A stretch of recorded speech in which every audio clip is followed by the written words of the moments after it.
Final injury report for both the Buffalo Bills and Miami Dolphins is out, nearly 24 hours away from kickoff on Thursday Night Football, and there are some key names on each side. Let's talk about them and how they might impact this Thursday night game. Before we do that, make sure you are subscribed to the channel because we will cover you on everything surrounding the Miami Dolphins, sometimes 2 videos a day like today. So hit that sub button because we're going to break down everything. Let's get to 60,000 subs by tomorrow night. I will start with Raheem Mostert, who we touched on him earlier in our first video today with the terrible news. If you didn't watch, you can go watch. But the update now is that it's official. He is not going to be playing in this game. Listed as out on the most recent injury report with that chest injury. I think he was going through it and dealing with it in the first game of the season against Jacksonville. That might have limited his production and ultimately why Jeff Wilson Jr. was the closing running back for Miami when they were trying to run out the clock and set up Jason Sanders for that game-winning field goal. And if I'm going to be honest, I don't know if this is the only game Raheem Mostert will miss. It sounded like in Mike McDaniel's press conference earlier today that if this game was on Sunday, he would have probably missed it. Not just because it was a short week, which means there is a chance this is a multi-week injury. Now, I don't think it's going to be some 3-week, 4-week injury whatsoever, but I think it's significant enough to have him potentially miss next week's game as well, as Miami will travel to Seattle. But the good news is in that game, they do have a week and a half to prepare, with this game being on Thursday. Moving on to another player already listed as out, wide receiver Malik Washington.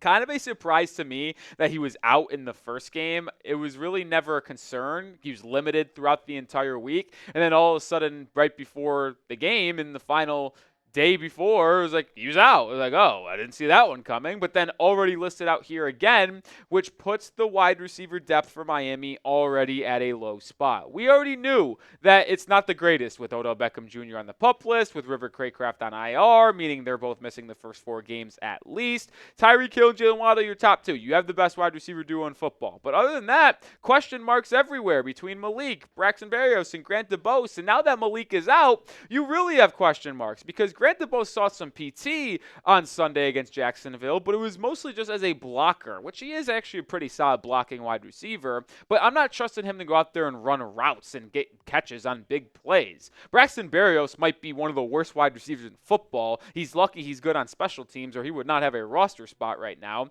And then Robbie Chosen looks washed as well, who's going to potentially be another practice squad elevation this week, as he was in week 1 against the Jaguars. So to me, there is going to be someone that needs to step up to alleviate some pressure for Tyreek Hill and Jalen Waddle. Maybe it's a wide receiver. Maybe it's a tight end. Maybe it's a running back in the passing game like it was in week 1 with Devon Achane stepping up. But someone is going to have to be a third option for Tagovailoa when he's dropping back to pass. It can't all be on Tyreek Hill and Jalen Waddle to create separation every play, because they're likely going to probably point a lot of their secondary to them. 2 guys on each might actually end up being the case, and they leave one-on-one with some of the other pass catchers, so someone's going to need to step up. I'm looking potentially at Jonnu Smith.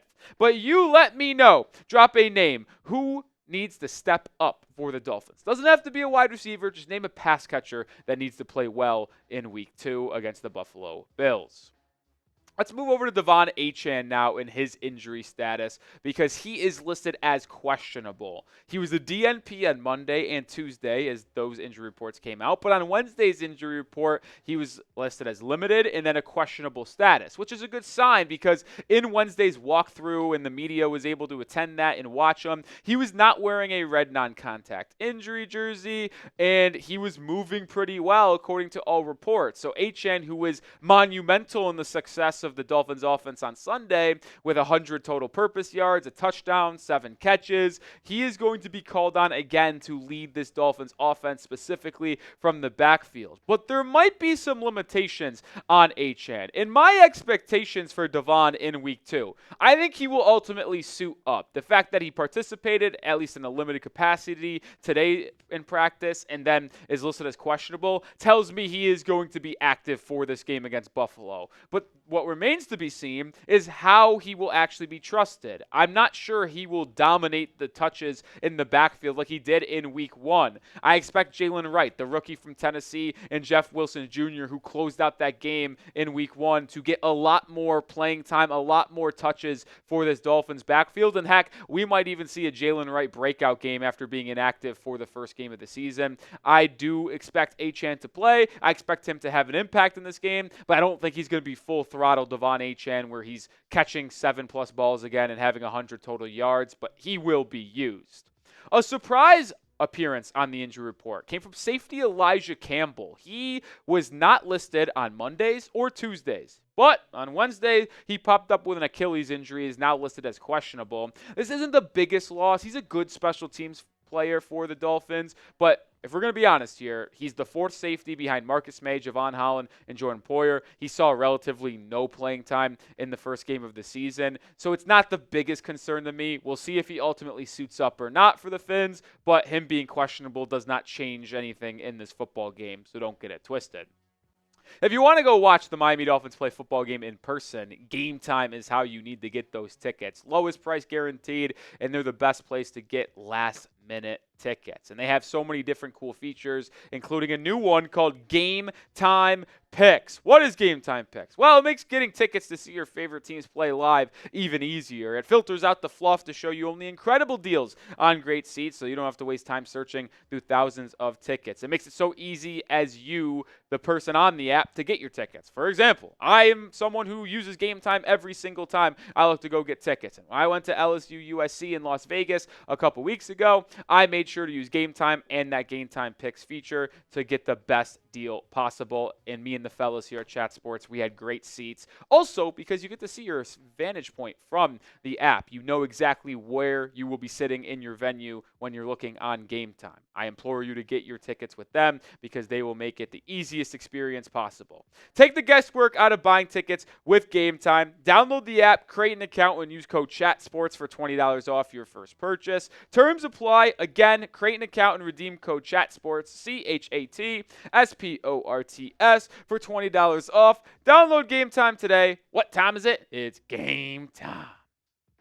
All right, let's flip over to the Buffalo Bills side of the injury report now. And we've talked about this player a couple times, but Taron Johnson, the corner for Buffalo, he is one of their leaders. He is arguably their best cornerback. Although he is just a nickel back and he doesn't play on the boundary that often, he mixes it up in the run game extremely well for that defense and is almost the leader outside of Matt Milano since he is on the injury report and not able to play until maybe December. So now the secondary for the Bills is going to look like this. You do have some solid corners. I don't want to get it twisted. Rasul Douglas and Christian Benford are actually pretty solid on the outside. But you have a whole new secondary in terms of safeties, with Taylor Rapp and DeMar Hamlin being your top 2 guys. Those are obviously replacing Jordan Poyer, who's on the Dolphins now, and Micah Hyde, who remains a free agent. But specifically, Cam Lewis, who is expected to be the replacing player in that nickel corner slot for Taron Johnson.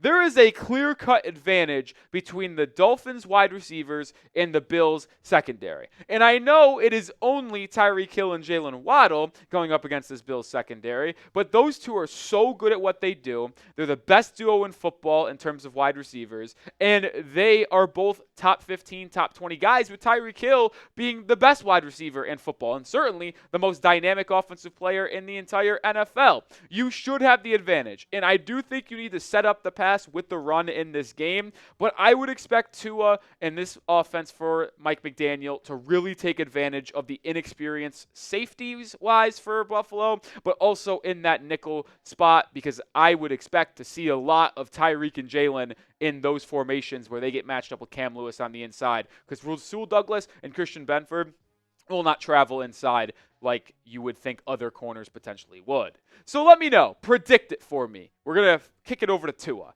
Will Tua throw for 300 yards again? In week 1, he threw for 338, which leads the entire NFL. Did it again, folks. Man, he's good. Let me know if you think he's going to get 300-plus yards this week. Type Y for yes or type N for no. More Bills injuries to note. Dawuane Smoot, the edge rusher, has a toe injury. He is out of this ball game. And then Javon Solomon has an oblique injury. He is doubtful, which means there are 2 edges now for the Buffalo Bills that will not be playing in this game. Maybe there's a miraculous turnaround for Solomon, but I don't expect it as someone listed as doubtful the day before a game, so he's likely out. Make sure you do join us for this watch party on Thursday night. Dolphins, Bills in Miami. Throwback jerseys. What else can you be asking for? Make sure you hit that sub button. Join us. This is our thumbnail, so when you see this come across YouTube, it means we're live. Come join us. And I'll tell you what, folks. It has big game feel. Does this not feel like a playoff game? I know it's the second week of September, but this is such an important game for the psyche of the Miami Dolphins. Tua Tagovailoa is 1-6 against the Bills in his career. The only win coming in 2022 at home, I believe actually in week 2, if I've got my dates correctly. So this is a big game because, one, you get to start the year off 2-0, but you'd also get the stranglehold on the AFC East early. You were up 1-0 on Buffalo. So when you travel to the Bills and play them in early November, you don't have to feel like that's a must-win game, because it becomes a must-win game if you lose this one, because you can't lose the complete tiebreaker to Buffalo in the AFC East if you have the aspirations to be winning this division, which I know this team does, and I believe they can. It's a big game. Need the Dolphins offense to show up, not get out of the gate slow. They need to start fast, need to finish strong, and I believe this Dolphins team will be able to do it. I've given a prediction of 24-23 Miami. It'll be a close one, but man, this has a great big game feel to it. All right, I'll do it for today's show. Like I said, make sure you subscribe and join us for our watch party tomorrow night. I'll see you tomorrow with another video before the game and some certain ways how I think Miami can blow out the Bills at home. So be on the lookout for that.